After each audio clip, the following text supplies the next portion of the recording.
جۆلانی لە زانکۆی پزیشکی دیمەشقەوە بۆ سەلەفیەت و ڕێبەرایەتی سووریا.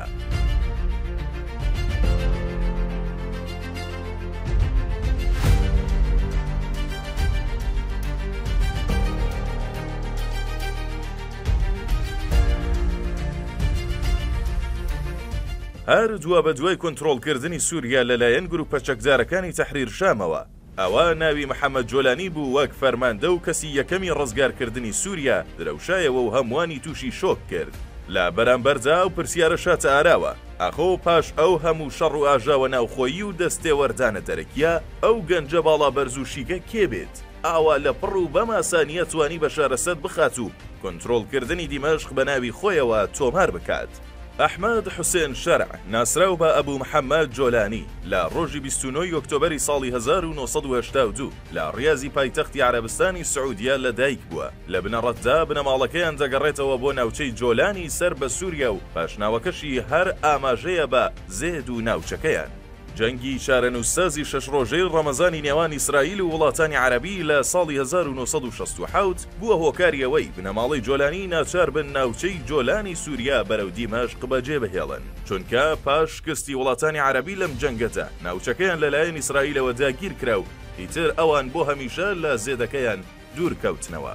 باوکی جۆلانی کەسێکی نەتەوەخواز و لایەنگری جەمال عەبدولناسر و یەکڕێزی وڵاتانی عەرەبی بوو. پاش سەرهەڵدان و پەرەساندنی کێشە لە نێوان حیزبی بەعس و جەمال عەبدولناسر و هەڵکشانی دژایەتی ناسر لەلایەن بەعسیەکانەوە باوکی کەوتە بەر غەزەبی بەعسیەکان، بۆیە دوو جار و بەتاوانی لایەنگری لە جەمال عەبدولناسر دەست بەسەر کرا و بۆ ماوەیەک ڕەوانەی زیندان کرا. باوکی جۆلانی لە دەیەی هەفتەی زاینی پاش ئازادبوونی لەلایەن حافز ئەسەدەوە بەرە وڵاتی عەرەبستانی سعودیە هەڵات و لەو وڵاتە دەستی بە درێژەدان بە خوێندن کرد و دواتر وەک ئەندازیاری نەوت دەست بەکار بوو. 7 ساڵ پاش لەدایکبوونی ئەحمەد شەرع لە ساڵی 1989 بنەماڵەکەیان لە ڕیازەوە گەڕانەوە بۆ دیمەشق و لە گەڕەکی ئەلمەزەی و شارەدا نیشتەجێ بوون و هەر لەم شارەشدا جۆلانی خوێندنی درێژە پێێتە. دوجار لە زانکۆی پزیشکی دیمەشق وەرگیرا و سەرقاڵی خوێندنی پزیشکی بوو. هاوکات لە پاڵ خوێندنی پزیشکی وتار و لێدوانە گەرم و گوڕەکانی ئەبوو عەقاب پێشنێژی مزگەوتی حەلەب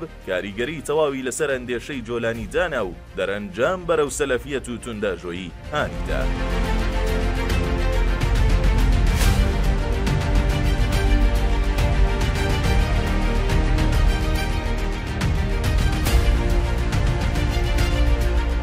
داگیرکردنی عێراق لە لایەن ئەمریکاوە لە ساڵی 2003 جیا لەوەی دەرفەتی بۆ جۆلانی لە پێناو پەیوەندی بە سەلەفیەکانی دیکەوە ڕەخساند، سەرەتای گۆڕانکاریش بوو لە ژیانی ئەحمەد شەرعدا، چونکە هەر بە بیستنی سەرهەڵدانی جەنگی ڕێکخراوی قاعیدە لە دژی سەربازانی ئەمریکی وازی لە زانکۆ هێنا و هەر لەو ساڵەدا پەیوەندی بە ڕێکخراوی قاعیدەوە کرد. لە ماوەیەکی کەمیشدا بەهۆی لێوەشاوەیی و شارەزایی لە بیر و باوەڕی سەلەفیەت و هەروەها ڕوخساری جوان و سەرنجڕاکێشیەوە توانی بە ئاسانی پلەکانی بەرزبوونەوە تێپەڕێنێت و وەک سەرکردەیەکی سەربازی و سیاسی لە پاڵ یەکێک لە کەسایەتیە مەترسیدارەکانی ئەو کاتەی قاعیدە واتە ئەبوو مسحەب زەرقاویدا دەرکەوێت. تەنانەت لەلایەن زەرقاویەوە بەرپرسیارەتی بەرەی شامی پێسپێرترا و توانی سوپای شامی سەر بە ڕێکخراوی قاعیدە لە ماوەیەکی کورتدا دامەزرێنێت. جۆلانی پاش دامەزراندن و ڕێکخستنی سوپای شام گەڕایەوە عێراق و وەک پاداشتی سەرکەوتن لە ئاست ئەو بەرپرساریەتی شام وەک فەرمانتەی بەرەی نینەوەی قاعیدە لەلایەن زەرقاویەوە دەستنیشان کرا. پاش مەرگی زەرقاوی و لاوازبوونی قاعیدە لەلایەن ئەمریکیەکانەوە جۆلانی دەست بەسەر کرا و ڕەوانەی گرتوخانەی بۆکا کرا کە دواترم گرتوخانەیە بە ناسناوی زانکۆی جیهادیەکانەوە ناوی دەرکرد. ئەحمەد شەرع لە بۆکای لەگەڵ زۆربەی ڕێبەرانی جیهادی ئاشنا بوو، هەرم ئاشنایەتیە لە پەروەردەکردنی وەک ڕێبەرێکی جیهادی کاریگەری تایبەتی خۆی هەبوو.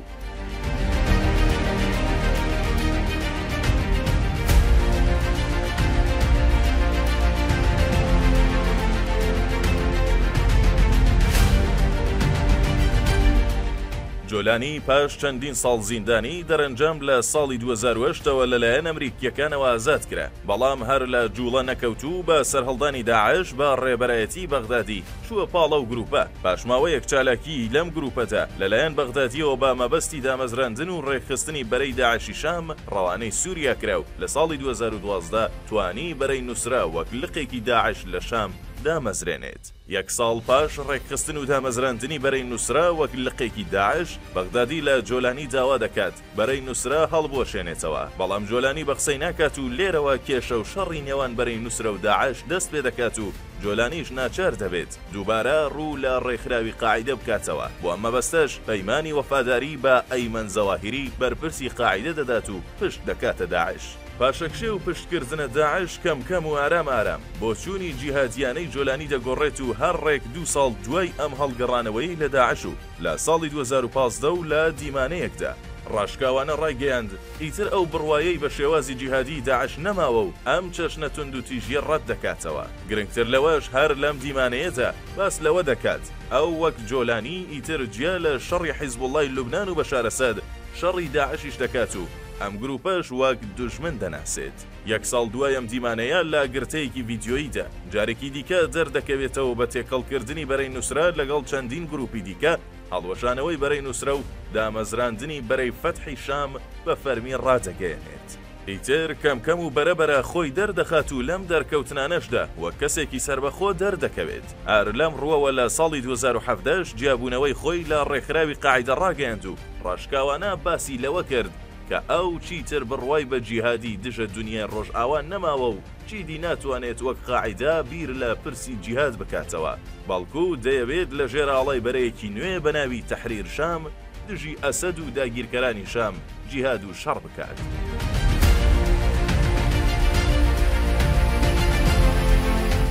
جوڵەکانی جۆلانی بەرەو دوورکەوتنەوە لە داعش و قاعیدە لەلایەکەوە و نەرمی نواندن و پیشاندانی خۆی وە کەسێکی ئاینی دژی توندەژۆیی لەلایەکی دیکەوە بەستێنی بۆ ڕەخساند بۆ ئەوەی وەک ڕێبەرێکی ئاینی جیاواز دەرکەوێت و هەرەمەش وای کرد کە خەڵکی سووریا پێشوازی گەرمی لێ بکەن و لە دەست بە سەراگرتنی حەلەب و دیمەشق و دەرەنجام سەرکەوتنی بەسەر بەشێکی بەرچاو لە خاکی سووریادا پشتیوانی تەواوی لێ بکەن. پاش کۆنتڕۆڵکردنی دیمەشق لە دیمانەیەکی جیاوازدا جۆلانی ڕایگەیاند ئەو ئیتر بڕوای بە شەڕ و لێدان نییە و خەڵکی سووریاش لە شەڕ و خوێنڕەشتن ماندوو بێزار بوون، بۆیە ئیتر لە بری چارەسەری سەربازی پەنا بۆ دیپلۆماسی دەبات. ئەمە خۆی لە خۆیدا لە هەڵکردنی گڵۆپی سەوزی وڵاتانی ئەوروپی بۆ جۆلانی ڕۆڵێکی بەرچاوی هەبوو. ئیتر ڕۆژاواش سەرڕایبوونی نێوی لە لیستی تیرۆری ئەمریکا بێدەنگی و تەنانەت هەماهەنگیشی هەڵبژارتووە. دیارە لەم ڕووەوە چاوەڕێی هەنگاوەکانی دیکەی جۆلانی دەکات و ئەوەی لاگەری درێژەی ڕەوتی نەرمینواندن وەک ڕێبەری داهاتوویە وڵاتە قبوڵی بکەن. بۆیە دەبێت چاوەڕێی هەڵسوکەوتی جۆلانی بین لەگەڵ ڕۆژاوای کوردستان و کەمایەتیەکانی دیکە و هەروەها پرسی نووسینەوەی دەستوریش لە داهاتوودا بۆ ئەوەی دنیاش قبوڵی بکات. جارێ جۆلانی زمانی دیپلۆماسی و بەڕێوەبردننی تەندروستی وڵاتی لە بری جیهاد و جەنگ لەگەڵ دنیادا هەڵبژارتووە.